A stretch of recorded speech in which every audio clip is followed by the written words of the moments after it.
So it's a project that I did when I was in Lausanne, and I was pushed in the world of hepatic encephalopathy by my colleague Christina Kudalbu, who I would like to thank here. And so I have nothing to disclose with regard to this presentation. So chronic hepatic encephalopathy is related with a wide range of central nervous system dysfunctions following a cascade of events initiated by ammonia, and the main target, being the astrocytes. But actually on the molecular basis, the situation is quite unclear, and we still have this issue of knowing basically which of these effects are the causes or the consequences. So the aim of the present study was to use carbon-13 spectroscopy in order to identify how at the latest stage of chronic liver disease, the increased brain glutamine impacts brain oxidative metabolism and the glutamate-glutamine cycling. But actually those topics were already under interest in the previous, in the quite recent past, and there were already some studies involving carbon-13 spectroscopy, but they were done ex vivo at the end of the infusion process. Well, actually in our situation we wanted to apply state-of-the-art in vivo dynamic carbon-13 spectroscopy in the BDL rat model of chronic liver disease. So since this session is about technologies, new technologies, I would like just to introduce you a bit to the carbon-13 in vivo spectroscopy world, for those of you who are not used to to this. So the nucleus of the carbon-13 is magnetic. It has a spin 1/2, so the same spin as the nucleus of the hydrogen usually used for MRI. But you have some differences. So the natural abundance of carbon-13 is only 1.1%, which makes the detection rather inefficient. And you have another impact. So on the physical aspects of carbon-13, it has a low gyromagnetic ratio, 4 times lower than the nucleus of hydrogen, which makes it difficult to detect. So there are some strategies, like using strong MRI magnets, like the 9.4 Tesla or the 14 Tesla we have in Lausanne. And also some polarization transfer acquisition techniques, where you basically transfer the polarization from the proton to the carbon through the chemical bond. But actually carbon-13 has several drawbacks on the physical side, but on the biochemical point of view, it's very interesting because many of the molecules involved in brain energy metabolism have a carbon backbone. And so the only 1.1% natural abundance of C13 is actually an advantage, because carbon-13 can be used as a tracer by infusing carbon-13 enriched substrates. So on the technical aspect, we were using a direct carbon-13 localized MRS sequence. And for people interested in using this sequence or learning more about this, I would refer to this paper here. But what is important here is actually that with using this type of approach, it's possible to detect in vivo, to acquire with a temporal resolution of 5 to 10 minutes some carbon spectra. So this one was acquired after infusion of 1,6 carbon-13 labeled glucose. And as you can see, we can measure the incorporation of carbon-13 not only in different molecules following the metabolism of glucose, but also in the different carbon positions of the molecules. So on the experimental side, we were using Wistar rats, so 7 BDL rats and 5 sham operated rats, and they were anesthetized using isoflurane. We infused 99% enriched 1,6 carbon-13 glucose during the first 5 minutes, followed by a constant infusion of 70% enriched glucose.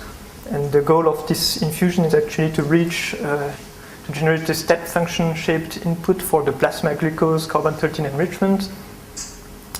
And so here you see the experimental setup. We are using home-built surface coils, which are at least as important as the MRI scanner you use in order to get a good signal.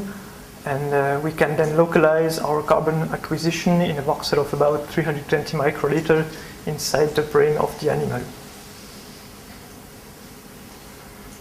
in order to interpret the data we get out of our infusion experiment, we typically model the brain metabolism using the two-compartment modeling approach as proposed by Ritter and Simpson in 2001. So what happens when we infuse 1,6-carbon-13 glucose? So in the first turn of the TCA cycle, you have carbon-13 entering the glial compartment and labeling the position C4 of glial glutamate. You also have on the neuronal side carbon-13 flowing through the TCA cycle to the position C4 of neuronal glutamate. And then through the glutamate-glutamine exchange, you will label the position C4 of glutamine. In the second turn of the TCA cycle, carbon-13 will reach the position C3 of glutamate, both in the astrocytic and neuronal compartment, and again through the neurotransmission process, you will label the position C3 of glutamine.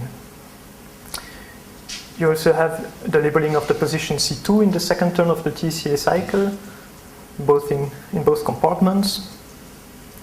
And then you will have some cell-specific reactions, like the pyruvate carboxylase in the astrocytic compartment, which will bring unlabeled carbon-12 to the position C3 of the glial glutamate, as well as carbon-13 to the position C2 of glial glutamate.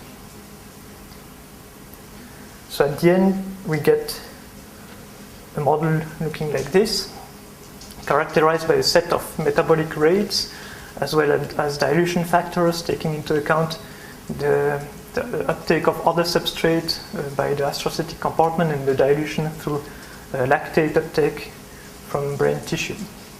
And each of the chemical species you see here is modeled then mathematically by a mass balance equation and a labeling equation, as you see here on the sides for each carbon position of a molecule, for example, the molecule of glutamate. So I won't go more into the details of this metabolic modeling, but if you're interested, I refer you to these two review papers. So the experimental workflow of our study was the BDL or sham surgery at the beginning, then 8 weeks of progression of the hepatic encephalopathy. Then we acquired an in vivo proton spectrum prior to the cystatin glucose infusion in order to get the measurement of the total pool size of the metabolites of interest. After that, we started the injection of 1,6 labeled glucose and the dynamic acquisition of carbon spectra. And at the end of this experiment, we took out the brain, made a PC extraction, and measured at high resolution NMR the enrichment of the different metabolites in order to scale the in vivo uptake curves. So those are two typical spectra acquired during the last hour of the 1,6-carbon-13 glucose infusion. And so you can see that we have a different pattern of labeling in the carbon 2, 4, and 3 positions of glutamate and glutamine. So we have a higher labeling in the carbon positions of glutamine in the BDL rat. And that could be interpreted as an increase in astrocytic TCA cycle activity or pyruvate carboxylase activity. But actually we have to be careful because it could as well be an effect of the increase of the pool size of glutamine compared to glutamate in the BDL rats compared to the control rats. So in order to answer this question, we analyzed the averaged turnover curves over the 7 BDL rats at the position C4, C3, and C2 of glutamate and glutamine. We fitted these uptake curves using the two-compartment approach I just showed you before, getting these simulated uptake curves, and from that we could determine the different metabolic rates quantitatively in terms of micromole per gram per minute in the BDL rats, as well as the two dilution factors, and we could compare them to the values we got on the sham rat group. So if we compare the values we obtained on those two groups, we had actually no significant difference in the TCA cycle activities or the neurotransmission, glutamatergic neurotransmission, but we saw a significant difference in the two dilution factors. So we had actually a stronger uptake of alternative substrates by the astrocytic compartment in the BDL rats compared to the controls, and a lower uptake of unlabeled lactate from plasma. So as a summary, so we characterized in this study for the first time brain oxidative metabolism using in vivo carbon-13 spectroscopy in a chronic liver disease model. Although at this stage of the evolution of the disease we have a strong change in amino acid concentration and in osmolytes, we saw no significant effects actually on the rates of oxidative metabolism and apparent neurotransmission, but we saw a shift of astrocytic metabolism to alternative fuels such as acetate or ketone bodies and a lower brain lactate uptake.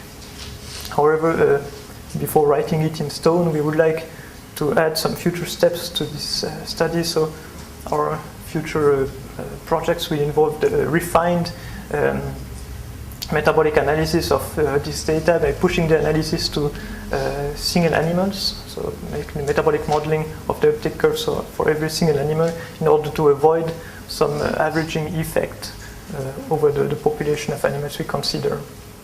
Then we would like also to push the analysis to other substrates such as acetate, which could give a better insight into astrocytic metabolism.